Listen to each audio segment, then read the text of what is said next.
Good day mga boss! Ang San Miguel Beermen gusto nga magbalasa ng kanilang roster. Ito nga yung plano ni Coach Leo Austria. Maghahanda po ito sa future ng San Miguel Beermen. Kinakailangan kasi na baguhin talaga ang lineup ng San Miguel Beermen bagamat nakakuha nga sila ng kampyonato sa nakaraang Philippine Cup. Ang kanilang lineup kasi ngayon, karamihan dito ay nagkakaedad na at kinakailangan na talaga pabatain ang kanilang lineup. Dahil nga sa kinakailangan, isa sa mga posibleng baguhin muna ang una ay ang kanilang guard rotation. Especially itong si Chris Ross na kung saan expired na nga po ang kontrata at kinakailangan ng talagang maghanap ng posibleng kapalit kay Chris Ross. Ilang taon na ba itong si Chris Ross? Isa ito sa mga miyembro ng Death 5 itong si Chris Ross, kaya kinakailangan na talaga. At ito nga ang nakikita ni Coach Leo Austria ay itong si Renz Abando. Bagamat si Renz Abando ay nakapirma ngayon sa KBL, ay hindi malayo na kinakausap na ito ngayon ng management para makuha sa draft. Dahil nga itong si Renz Abando, ito yung sagot sa problema ng San Miguel Beermen. Agad-agad magkakaroon sila ng energy guy at the same time scorer.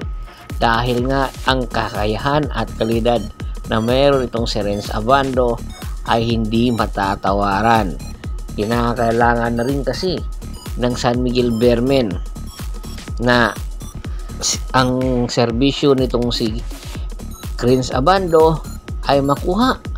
Malaki nga ang kinakailangan isugal ng San Miguel Beermen kung sakasakaling kunin nila itong si Renz Abando, dahil ang future ng San Miguel ang pinag-uusapan dito. Pero kayang-kaya ngayang buhatin na lakay ang San Miguel Beermen na kung siya lang mag-isa. Dahil itong si Junmar Fajardo nagkakaedad na rin mga idol ha. Nakita mo naman ang performance nito sa FIBA Asia Cup kontra sa Taiwan o sa Chinese Taipei na kung saan 2 points nga lang po. Kaya nga po pinag-uusapan na nga ngayon, dapat pa bang maglaro itong si Abay Junmar Fajardo sa FIBA Asia Cup, na kung saan kinakailangan talaga na magbago na rin ang lineup nitong si Coach Tim Con. Nagkakaedad na kasi at kinakailangan na ng mga bata at mas di kalibreng player na po pwede ngang ipangtapat sa future. At isa rin sa mga posibleng future na pinaghahandaan nga ng San Miguel ang paglisan ni Junmar Fajardo. Bago pa nga ito lumisan ay pinaplano na rin ang pagkuha kay Quintin Millora Brown na kung saan naglalaro nga ngayon sa Taiwan.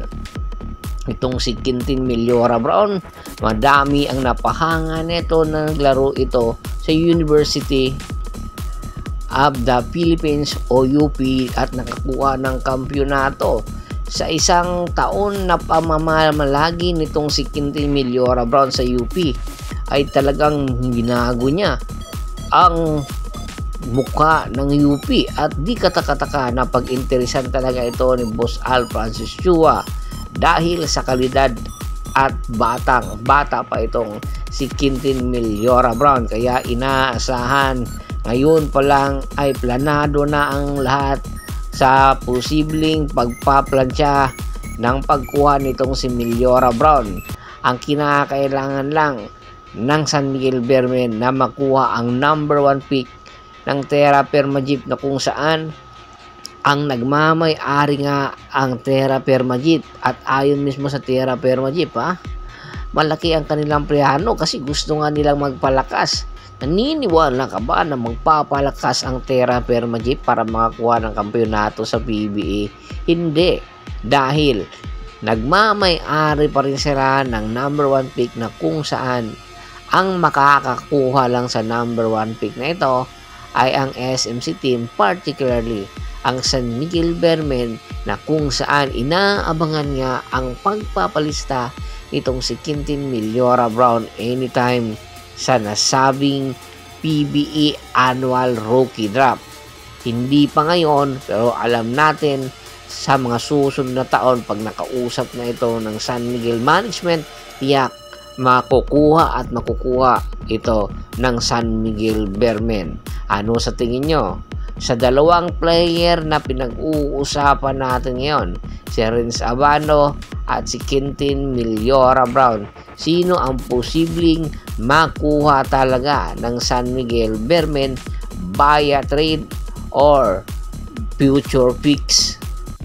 Na posibleng magpabulaga sa lahat, si Quintin Millora Brown or itong si Renz Abando. At bago pa natin tapusin ang ating kwentuhan, shout out muna tayo sa ating mga solid followers na laging sumusuporta sa atin. Kay Kagawad Kat sa Kinudukusin ng Hagunoy, Bulacan, Mascareñas family, at kay Sir Magliari Mascareñas at sa kanyang mga office mate sa Supreme Court Justice. At syempre kay Sir Alex Prado, Jerome Sideño, Rene Dineros, Ricky Lanza ng Ricky Rider TV ng Tansa Cavite, Julius Roche, Ronald Gato, Michael Rosalado at Dennis Rosalado ng Calbayog City, Samar. Pakibisita na rin po ng Hapris PH ko, yung part 2, at syempre Paul Goso at syempre Bostor po para sa mga karagdagan, sports balita. Hanggang sa muling kwentuhan, maraming salamat po.